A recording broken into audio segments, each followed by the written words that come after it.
છું। શું તમે જાણો છો ઉત્તરાયણનો દિવસ કેવી રીતે ઉજવવામાં આવે છે?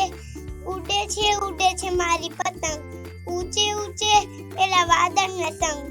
દર વર્ષે 14 જાન્યુઆરીના રોજ ઉત્તરાયણનો તહેવાર ઉજવવામાં આવે છે। આ દિવસે સૂર્ય મકર રાશિમાં પ્રવેશે છે, તેથી એને મકર સંક્રાંતિ કહેવાય છે। આ દિવસથી સૂર્ય ઉત્તર તરફ પ્રયોગ કરતો હોવાથી તેને ઉત્તરાયણ કહે છે। ઉત્તરાયણનું ધાર્મિક મહત્વ પણ ઘણું છે। આ દિવસે ગાયોને બાજરીની ઘૂઘરી, ઘાસ ખવડાવવામાં આવે છે।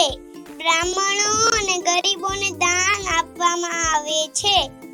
લોકો શેરડી, બોર, ચણા, તલની ચીકી, લાડુ ખાય છે।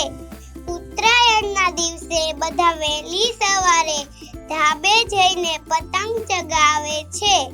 ઉત્તરાયણના દિવસે આકાશ રંગબેરંગી પતંગોથી છવાઈ જાય છે। ઉત્તરાયણ સૌને આનંદ આપતો તહેવાર છે। Thank you.